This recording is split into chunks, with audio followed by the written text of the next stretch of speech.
Hello, everyone. This is Jerry the Night Vision Phantom bringing you another round of video. And also to once again flex, admittedly, my Final Fantasy VI collection. As I stated before, perhaps few people, if any, can showcase a set of gaming memorabilia quite like this, as far as this particular somewhat niche game in the series at this point.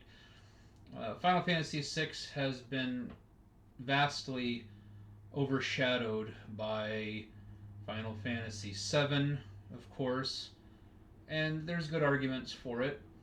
And Final Fantasy XIII, which baffles me to this day because it's an atrocious episode or game in the series, to be honest. That's just my personal preference. The characters in Final Fantasy XIII are highly unlikable, just overall, but that's just my opinion, and I digress. So, last episode, I showed off my card collection, and yes, there are more cards to show of a different type, but I'm not going to show that here today. I just feel like I should share just a different category of my collection right now, and that is the toy or figurine collection. Now, I'm going to preface this by saying I absolutely wish I was wealthy enough that I could buy that gigantic Terra Magitech armor limited edition thing, but depending on where you purchase it from, or where you look rather, you're looking at $15,000 to $25,000. And I like Final Fantasy. I love Final Fantasy VI, especially, but not that much. But if I were rich, I would admit the temptation would be there.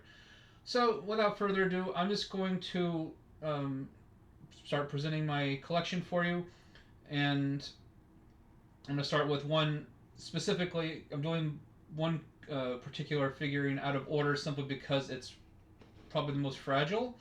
Not necessarily fragile as in it'll break and shatter, but the pieces I got for it, I think they need super glued, or it doesn't stay right. It doesn't stand on its stand as much as I'd like. So I'll just give you a display of what it is. It's actually this right here. I got it imported from Japan. The Dissidia Final Fantasy Trading Arts Volume 2 card. This features Terra, and we all know who Terra is, at least if you're a Final Fantasy VI aficionado, you better know who she is, because she's the first character you play as. Along with Biggs and Wedge, if you want to count them. But I assembled it, and I'll show off this figurine right here. There she is, right there. This is Blonde Terra, which there's an argument in the community. Should Terra have blonde hair? Should she have green hair? I knew her with green hair. I didn't see her artwork with blonde hair until later. Celeste deserves blonde hair. Blondes have more fun, but there only needs to be one, and that's Celeste, in my opinion. But I'll show this off one more time. Maybe someone can answer this question for me. I don't know what these are here. I don't know what they're for. They came in the package. I'm guessing they're weights, or they might have some other function, or stands. I'm not sure what other function they have. But yeah, there you go. So for what it's worth, this is a. I actually like this figure. If you don't move it around too much, it stays on the stand pretty well. But it needs. I don't know if it's a good idea to super glue her to the stand, or what. But if I move her around too much, she'll fall off, and I have to reattach her upper body, which that part's deliberate. But I think her foot, I think it needs super glued because it comes off too easily. If you're not, it slides into the boot, but it comes out too easily, so it makes me think that's not intentional. And so I'm thinking I might need to super glue it somehow. But there you go. That's Terra, imported from Japan, and for what it's worth, I like this. She's on display. I'll show you my full display collection at the end of this series. I don't want to do it right now, lest I spoil the surprise if anybody's interested there. So I have some smaller stuff here for you, and then I'm going to end on a big note, if you want to call it that. So I'm gonna. There's two different sets of items here that I'm going to display today. Uh, I'm not sure the official name of them. Depending on who you buy it from, they word it differently. So I'll start with my little mini figurines, if you want to call them that. They're plastic. Um, One set is, I guess maybe they're like pencil eraser. You slide these on your pencil erasers. But for example, I got this character here. I'm not going to show up. I'm not going to list them right now, but you get the idea. What I want to do is go and give a little bit of a backstory, or not a backstory.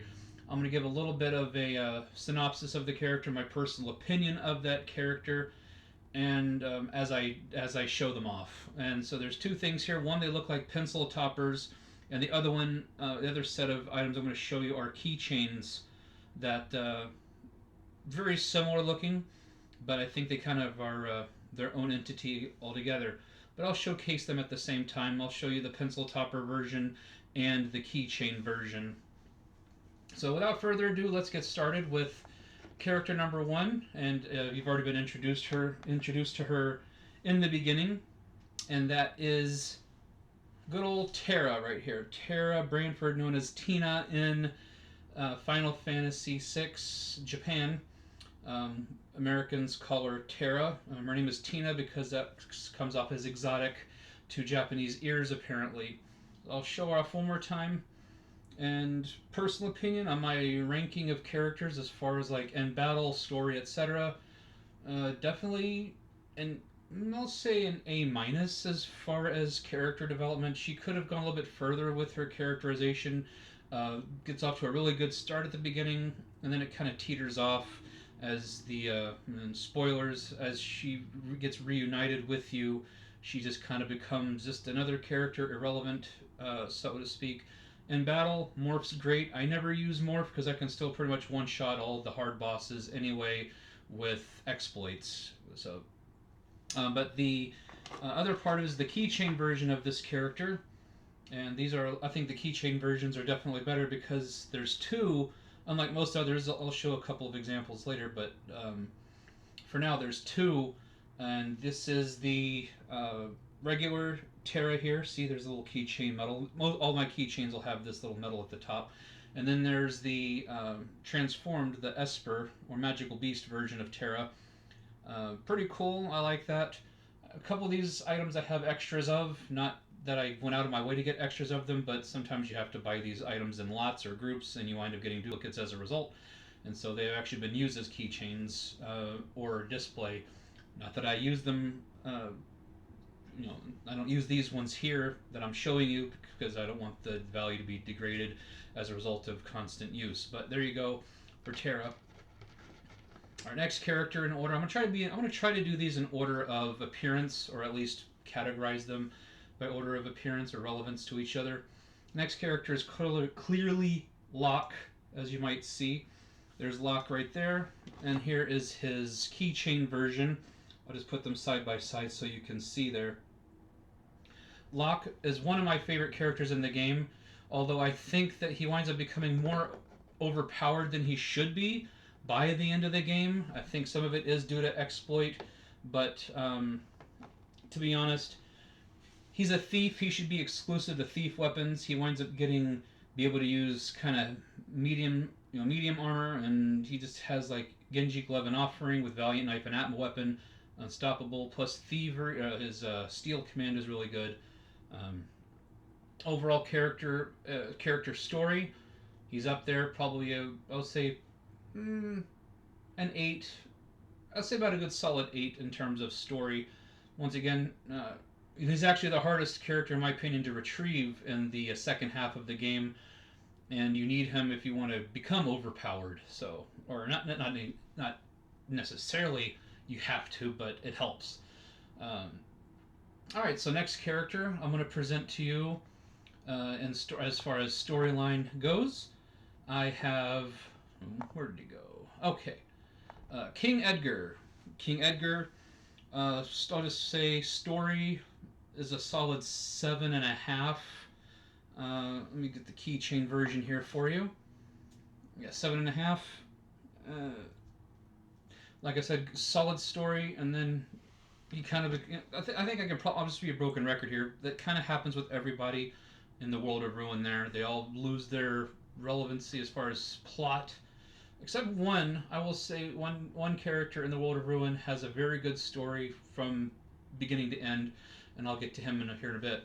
Um, so that's it with Edgar there. I say as a playable character, very useful early on, but I think after you get magic, his actual abilities like tools, aside from drill, maybe chainsaw if you want to go that route, he loses his abilities kind of teeter off a little bit, and magic's the way to go by the end of the game.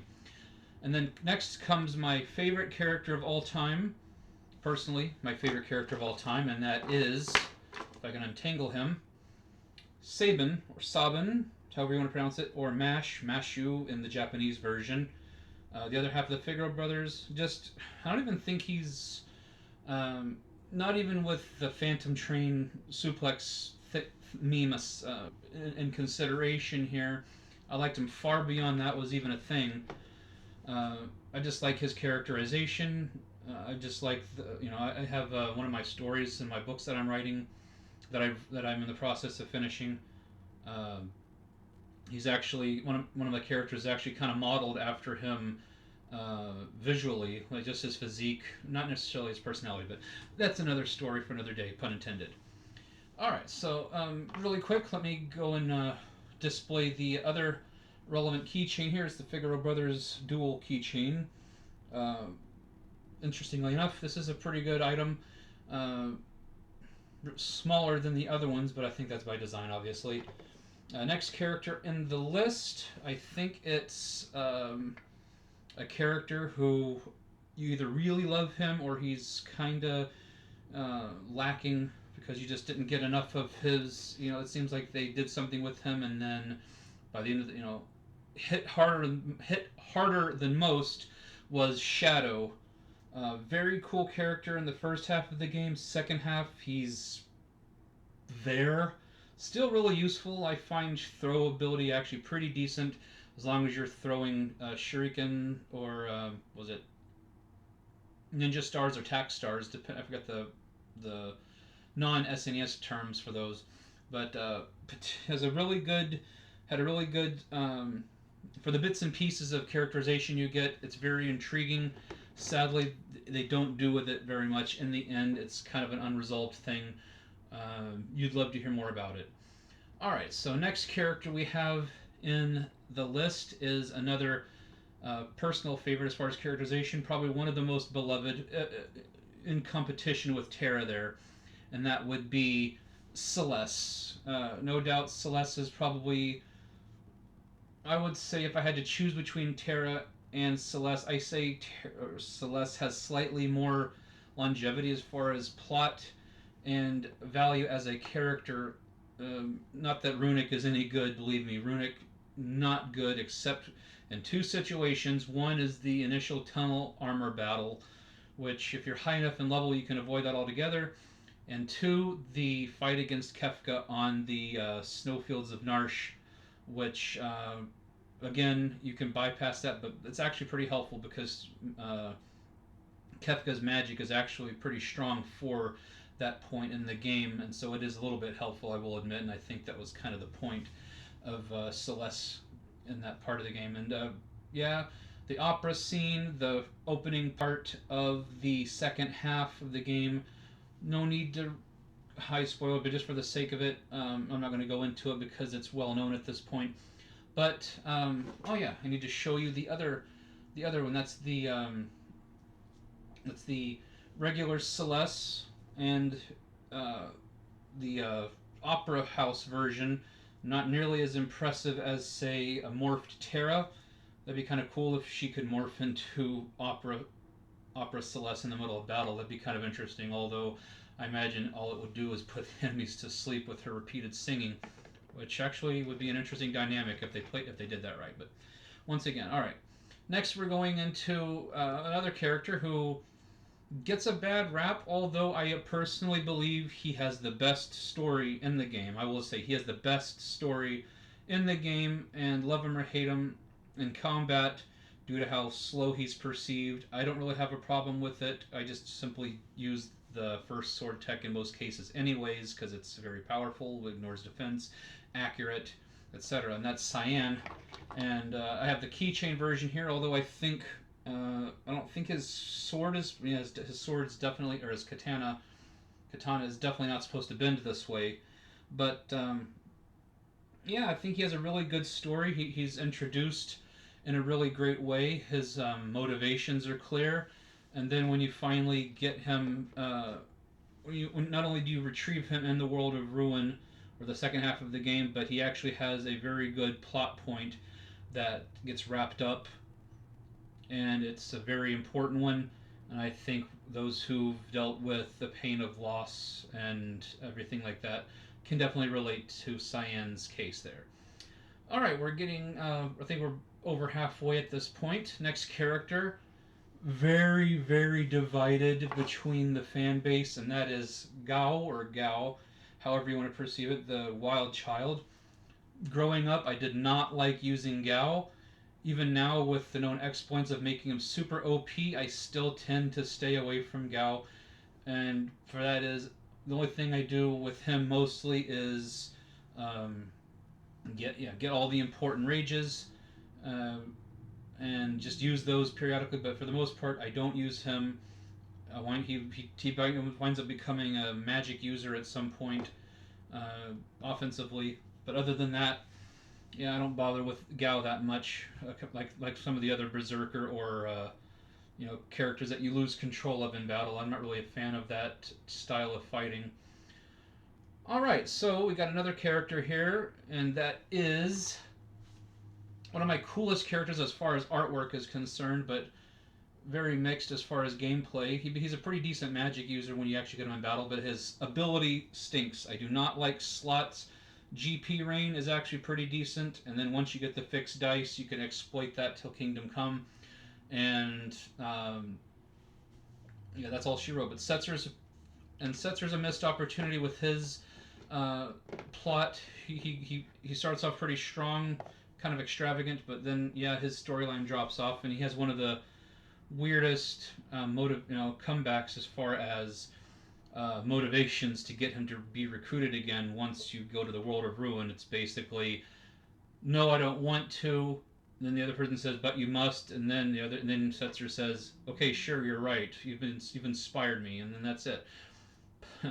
I just thought that was kind of silly. And then you get the airship again, and that was another thing I wish they would have expounded upon. It was his role with the character who was mentioned very, very briefly in passing. It's a if you blink and you'll miss it part in the story, and then the second half, if you didn't follow that first part, you're like, okay, this is out of nowhere. But yeah, all things considered, Setzer is.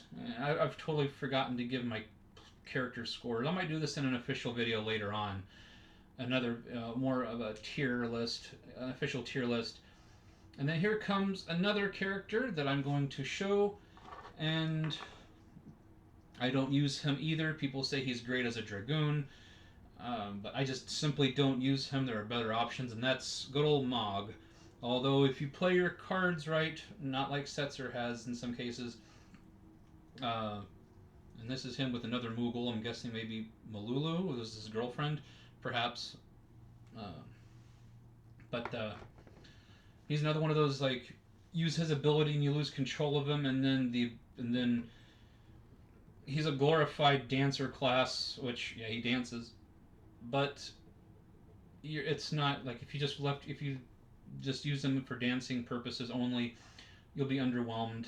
Um, his ability kind of stinks, but he is pretty good he's a good magic user. At a good level for where he's at in the story, and the need to get his water rondo dance lives in infamy as how obnoxious it is. But for completion, if you're a completionist like me, it's a necessary evil.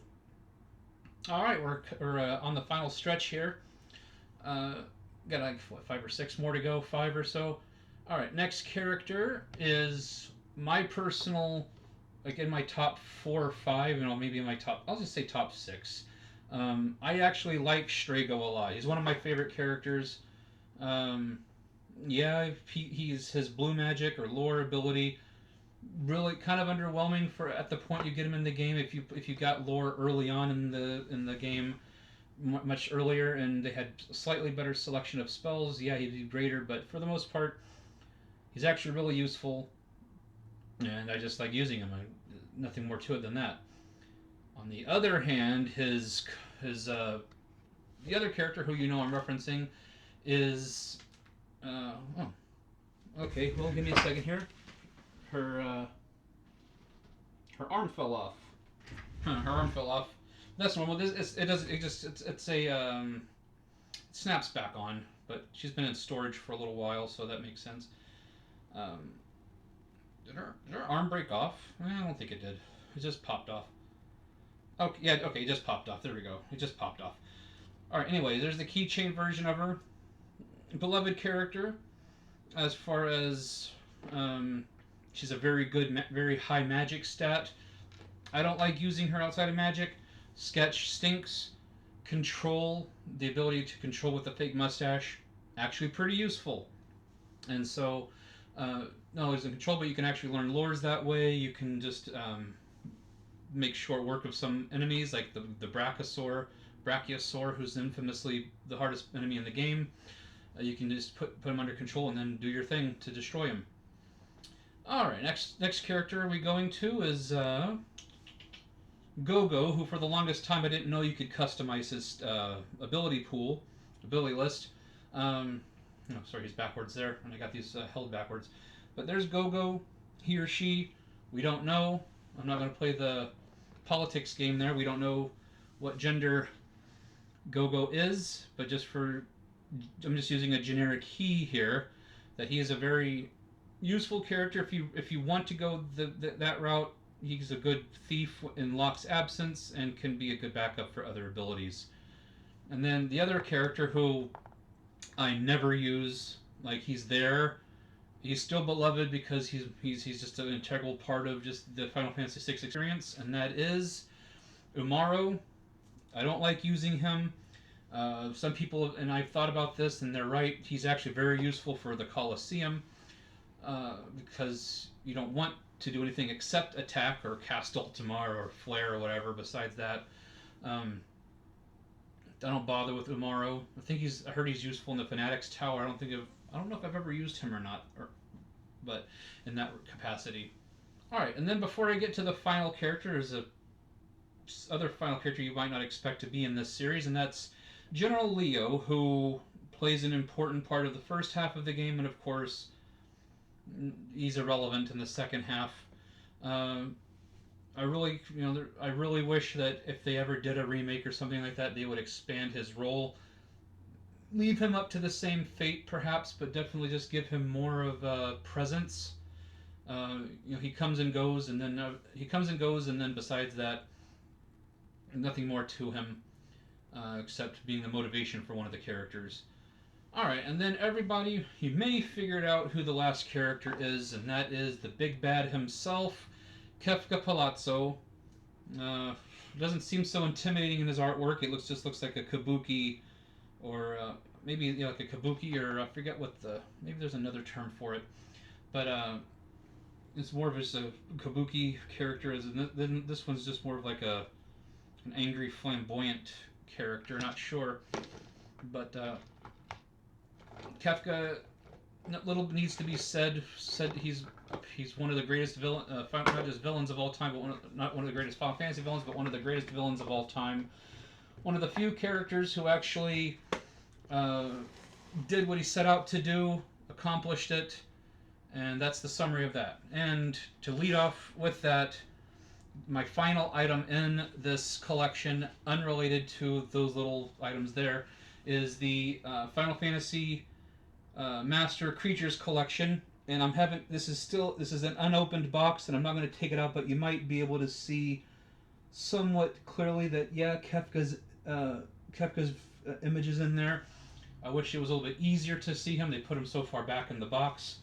I got this for really, really cheap on eBay because of they spelled his name Cefca, which is the Japanese spelling of it, and so I think the issue is nobody knew how to find it in eBay, and so I got a good bid on it, or I don't know if I got a bid on it or a buy it now. I forget, but I got it for really, really, really cheap, and by as far as being unopened, yeah, it's seen a little bit of better days. Still in pretty good condition, but what I see for it now being sold on all sorts of websites, 5 to 10 times more expensive than what I bought it for. I think I got a really good deal on it. I'm happy about it. And that'll sum it up. So I'll just show it off one more time as a wrap it up session here. I hope you enjoyed this little showcase of mine.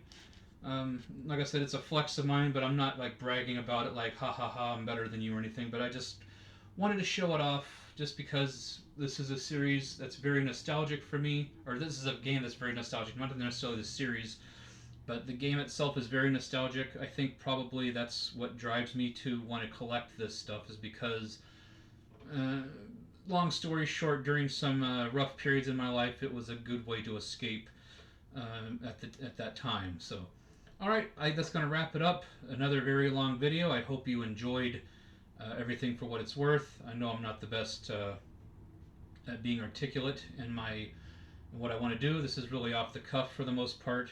I mean, this is unscripted. I mean, I knew I was going to do this video, but for the most part, yeah, that's everything I want to do here for now. I hope you all have a great day, great night, and let me know if you have any Final Fantasy VI stories or favorite characters, anything you want to share. I'm all ears. So I hope you have a great day or night, whatever time it is where you are. And thanks again. Peace out.